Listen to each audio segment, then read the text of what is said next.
ಉಡುಪಿ ಚಿಕ್ಕಮಂಗ್ಳೂರಲ್ಲಿ ಗೋಬ್ಯಾಕ್ ಶೋಭಕ್ಕ ಅಂತ ಇತ್ತು. ನಾರ್ತ್ ಅಲ್ಲಿ ವೆಲ್ಕಮ್ ಮಾಡ್ತಾರಾ ಇಲ್ಲಿನ ಮತದಾರರು? 100% ಮಾಡ್ತಾರೆ.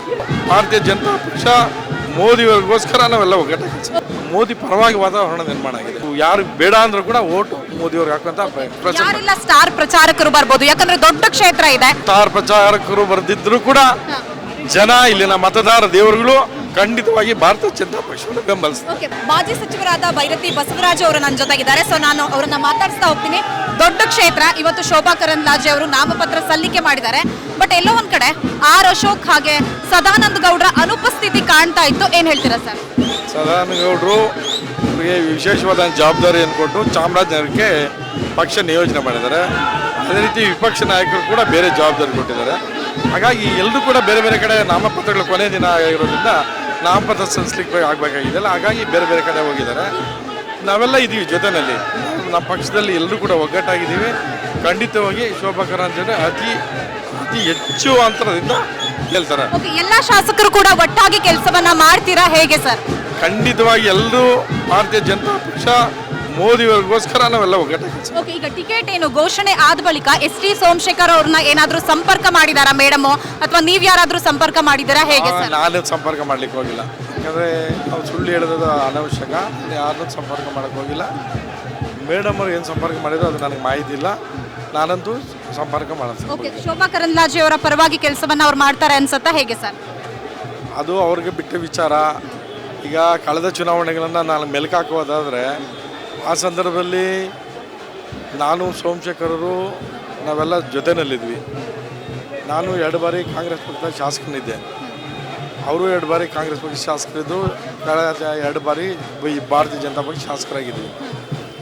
ಆ ಸಂದರ್ಭದಲ್ಲಿ ನಾವು ಎಷ್ಟು ಪ್ರಯತ್ನಪಟ್ಟು ಕೆಲಸ ಮಾಡಿದ್ರು ಕೂಡ ಆ ಸಂದರ್ಭದಲ್ಲಿ ಭಾರತೀಯ ಜನತಾ ಪಕ್ಷನೇ ಅಲ್ಲಿ ಬಹುಮತವನ್ನು ಗಳಿಸ್ತು. ಯಾವುದು ಯಶವಂತಪುರ ವಿಧಾನಸಭಾ ಕ್ಷೇತ್ರದಲ್ಲಿ ಕೂಡ ನನ್ನ ವಿಧಾನಸಭಾ ಕ್ಷೇತ್ರವನ್ನು ಸೇರಿಕೊಂಡು ಇನ್ಕ್ಲೂಡಿಂಗ್ ಕೃಷ್ಣ ಬೈರೇಗೌಡರು ಸಚಿವರಿದ್ದರು, RDPR ಮಂತ್ರಿಗಳು.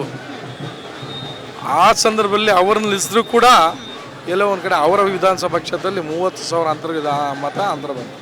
ಸೊ ಹಂಗಾಗಿ ಯಾರೇ ಇಲ್ಲಿ ಯಾರೇ ಇದ್ದರೂ ಕೂಡ ಅಲ್ಲಿ ಮತದಾರರಿದ್ದಾರೆ. ಇವತ್ತು ಒಂದು ರೀತಿಯಾದಂಥ ವಾತಾವರಣ ನಿರ್ಮಾಣ ಆಗಿದೆ, ಮೋದಿ ಪರವಾಗಿ ವಾತಾವರಣ ನಿರ್ಮಾಣ ಆಗಿದೆ. ಹಾಗಾಗಿ ಏನೇ ಹೇಳಿ ಯಾರೇ ಏನೇ ನಾವು ಯಾರು ಬೇಡ ಅಂದ್ರೂ ಕೂಡ ಓಟು ಮೋದಿಯವ್ರಿಗೆ ಹಾಕುವಂತ ಪ್ರಯತ್ನ. ಸದಾನಂದ ಗೌಡ್ರ ಅಸಮಾಧಾನ ಶಮನ ಆಗಿದ್ಯಾ ಹೇಗೆ? ಒಳ ಏಟಿನ ಆತಂಕ ಏನಾದರೂ ಇದೆಯಾ ಸರ್?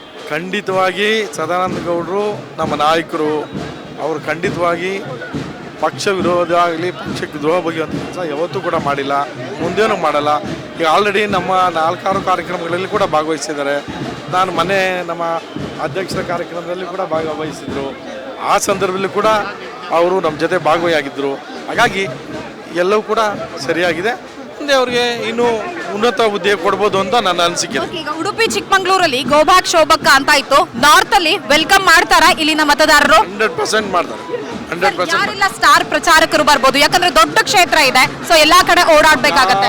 ಸ್ಟಾರ್ ಪ್ರಚಾರಕರು ಬರ್ದಿದ್ರು ಕೂಡ ಜನ ಇಲ್ಲಿನ ಮತದಾರ ದೇವರುಗಳು ಖಂಡಿತವಾಗಿ ಭಾರತೀಯ ಜನತಾ ಪಕ್ಷವನ್ನು ಬೆಂಬಲಿಸ್ತಾರೆ. ಪ್ರತಿಸ್ಪರ್ಧಿ ಬಗ್ಗೆ ಏನ್ ಹೇಳ್ತೀರಾ ಸರ್? ಕಾಂಗ್ರೆಸ್ ಅಭ್ಯರ್ಥಿ ಆಗಿರುವಂತಹ ಪ್ರೊಫೆಸರ್ ರಾಜೀವ್ ಗೌಡ ಅವ್ರ ಬಗ್ಗೆ. ಅದ್ರ ಬಗ್ಗೆ ನಾನು ಮಾತಾಡೋಕ್ಕೆ ಹೋಗಲ್ಲ, ನನಗೆ ಅನಾವಶ್ಯಕ. ನಮ್ಮ ಪಕ್ಷದ ಅಭ್ಯರ್ಥಿ ಬಗ್ಗೆ ಮಾತ್ರ ನಾನು ಹೇಳಲಿಕ್ಕೆ ಬಯಸ್ತೇನೆ. ಇನ್ನೊಬ್ಬರ ಬಗ್ಗೆ ಮಾತಾಡೋಂಥ ಹವ್ಯಾಸವನ್ನು ನಾನು ಬೆಳೆಸ್ಕೊಂಡಿಲ್ಲ. ನಮ್ಮ ಕೆಲಸ, ನಮ್ಮ ಕರ್ತವ್ಯ, ನಮ್ಮ ಕಾರ್ಯಕರ್ತರು ನೋಡಿ ನಮ್ಮ ಪಡೆ ಇಲ್ಲಿದೆ. ಸೊ ಇವರಿದ್ದಾರೆ.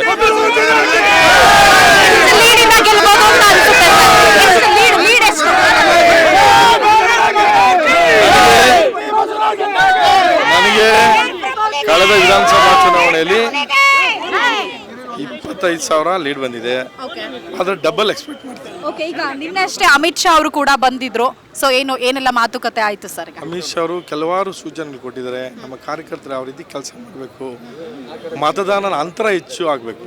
ಇವತ್ತು ಕಳೆದ ಸರಿ ಕೇವಲ 52% ಮತದಾನ ಆಗಿದೆ. ಇದನ್ನು ಹೆಂಗಾದ್ರೂ ಮಾಡಿ ನಾವು 70-80%ಗೆ ತಗೊಂಡು ಹೋದರೆ ಇನ್ನೂ ಹೆಚ್ಚು ಅಂತರ ಜಾಸ್ತಿ ಆಗ್ತದೆ ಅನ್ನೋ ಒಂದು ಮಾಹಿತಿಯನ್ನು ನಮಗೆ ಹೇಳಿದ್ದಾರೆ. ಅವರ ಸಲಹೆಯನ್ನು ನಾವು ಸ್ವೀಕಾರ ಮಾಡಿ ಖಂಡಿತವಾಗಿ ನಾವು ಬೂತ್ ಮಟ್ಟದಲ್ಲಿ ನಮ್ಮ ಕಾರ್ಯಕರ್ತರನ್ನ ನಿಯೋಜನೆ ಮಾಡಿಕೊಂಡು ಮತದಾರನ ಕರ್ಕೊಂಡ್ಬಂದು ಮತವನ್ನು ಚಲಾಯಿಸುವಂಥ ಕೆಲಸ. 28 ಲೋಕಸಭಾ ಕ್ಷೇತ್ರದಲ್ಲಿ ಕೆಲವು ಕಡೆ ಬಿಜೆಪಿಯಲ್ಲಿ ಅಸಮಾಧಾನ ಇದೆ. ನಿನ್ನೆ ಅಮಿತ್ ಶಾ ಅವರು ಬಂದು ಹೋಗಿರೋದ್ರಿಂದ ಅದೆಲ್ಲವೂ ಕೂಡ ಶಮನ ಆಗಿದೆಯಾ? ಎಲ್ಲ ಕೂಡ ಖಂಡಿತವಾಗಿ ಶಮನ ಆಗಿದೆ. ಎಲ್ಲಿ ಕೂಡ ಈ ಅಸಮಾಧಾನ ಇಲ್ಲ. ಖಂಡಿತವಾಗಿ ಎಲ್ಲ ಕೂಡ ಸಮಾಧಾನ ಆಗಿದೆ. ನಾವು ಸಮಾಧಾನದಲ್ಲೇ ಇವಾಗ ಕೆಲಸವನ್ನು ಮಾಡ್ತಾಯಿದ್ರೆ ಇನ್ನೂ ಹತ್ರ ಬರ್ತಾ ಇದೆ, ಇನ್ನೂ ಹವಾ ಜಾಸ್ತಿ ಆಗ್ತಾಯಿದೆ, ಇನ್ನೂ ಹೆಚ್ಚು ಉತ್ಸಾಹರಾಗಿ ನಮ್ಮ ಕಾರ್ಯಕರ್ತರು ಕೆಲಸ ಮಾಡ್ತಾರೆ. ಕೆ.ಎಸ್. ಈಶ್ವರಪ್ಪ ಅವರು ದೆಹಲಿಗೆ ಹೋಗಿ ಬಂದ ಬಳಿಕ ಅವರ ಬಂಡಾಯ ಶಮನ ಆಗತ್ತಾ ಸರ್? ಆಗ್ಬೋದು ಅಂತ ಒಂದು ನಿರೀಕ್ಷೆ ಇದೆ, ವಿಶ್ವಾಸ ಕೂಡ ಇದೆ. ಯಾಕಂದರೆ ಅಮಿತ್ ಶಾ ಅವರೇ ಖುದ್ದಾಗಿ ಫೋನ್ ಕರೆ ಮಾಡಿ ನೀವು ಬರಬೇಕು ಅಂತೇಳಿ ಹೇಳಿದ್ದಾರೆ. ಹೋಗಿ ಅವರು ಏನು ಸಲಹೆ ಸೂಚನೆ ಕೊಡ್ತಾರೋ ಆ ಸಲಹೆ ಸೂಚನೆ ಮೇರೆಗೆ ಅವರು ಬಂಡಾಯ ಶಮನ ಆಗ್ತಾರೆ ಅನ್ನೋ ವಿಶ್ವಾಸ ಕೂಡ ನನಗೂ ಇದೆ. Thank you. ಜನ ಪ್ರತಿದಿನ ಟೈಮ್ ಸರಿಯಾಗಿ ಊಟ ಮಾಡ್ತಾರೋ ಬಿಡ್ತಾರೋ, ಆದರೆ ಪೊಲಿಟಿಕಲ್ ಟ್ರೆಂಡ್ ಏನಿದೆ ಅಂತ ಪ್ರತಿದಿನ ಪ್ರತಿ ಕ್ಷಣ ಕಾಯ್ತಿರ್ತಾರೆ. ಕರ್ನಾಟಕದ ಅಖಾಡದಲ್ಲಿ ಯಾವ ಅಭ್ಯರ್ಥಿ ಅಬ್ಬರಿಸಿದ್ರು ಮತ್ಯಾವ ಅಭ್ಯರ್ಥಿ ತತ್ತರಿಸಿದ್ರು ಅಂತ ನೋಡೋಕೆ ಕಾತರದಿಂದ ಕಾಯ್ತಿರ್ತಾರೆ. 28 ಕ್ಷೇತ್ರಗಳ ಪ್ರತಿದಿನದ ಪಬ್ಲಿಕ್ ಪಲ್ಸ್ ಏನು, ಪ್ರಚಾರದಲ್ಲಿ ಯಾರ ಮುಂದೆ ಯಾರ ಹಿಂದೆ ಎಲ್ಲ ಮಾಹಿತಿಯನ್ನು ನಾವು ಕೊಡ್ತೇವೆ. ಕರ್ನಾಟಕ ಕುರುಕ್ಷೇತ್ರ 28 ಕ್ಷೇತ್ರಗಳ ಡೈಲಿ ನ್ಯೂಸ್ ಪ್ರತಿದಿನ ರಾತ್ರಿ 8 ಗಂಟೆಗೆ ಯೂಟ್ಯೂಬ್ನಲ್ಲಿ ಕರ್ನಾಟಕ ಟಿವಿ ಅಂತ ಸರ್ಚ್ ಮಾಡಿ, ನಂತರ ನಮ್ಮ ಕರ್ನಾಟಕ ಟಿವಿ ಸಬ್ಸ್ಕ್ರೈಬ್ ಮಾಡಿ. ಸಬ್ಸ್ಕ್ರೈಬ್ ಆದಮೇಲೆ ನಿಮಗೆ ಹೋಮ್ ಪೇಜ್ ಬಂದರೆ ಕಮ್ಯುನಿಟಿ ಅನ್ನೋ ಆಪ್ಷನ್ ಸಿಗುತ್ತೆ. ಈ ಕಮ್ಯುನಿಟಿ ಆಪ್ಷನ್ ಕ್ಲಿಕ್ ಮಾಡಿದ್ರೆ ನಿಮ್ಮ ಕೆಳಗಡೆ 28 ಲೋಕಸಭಾ ಕ್ಷೇತ್ರಗಳ ಒಂದು ಪೋಲ್ ಕ್ರಿಯೇಟ್ ಮಾಡಲಾಗಿದೆ. ನೀವು ಹೋಗಿ 28 ಕ್ಷೇತ್ರಗಳಲ್ಲಿ ಯಾರು ಗೆಲ್ತಾರೆ, ಯಾರು ಗೆಲ್ಲಬೇಕು, ನಿಮ್ಮ ಸಪೋರ್ಟ್ ಯಾರಿಗೆ ಅಂತ ಅಲ್ಲಿ ನೀವು ಕ್ಲಿಕ್ ಮಾಡ್ಬೋದು, ಅಂದರೆ ವೋಟ್ ಮಾಡ್ಬೋದು. ಇಲ್ಲೇನು ವೋಟಿಂಗ್ ಆಗುತ್ತೆ ನಾವು ಪ್ರತಿದಿನ ನಾವು ನ್ಯೂಸಲ್ಲಿ ನಿಮಗೆ ಅಪ್ಡೇಟ್ ಮಾಡ್ತಿರ್ತೀವಿ. ಇದು ಮತದಾನದ ದಿನದವರೆಗೂ ಕೂಡ ಈ ಪೋಲಿಂಗ್ ಓಪನ್ ಇರುತ್ತೆ.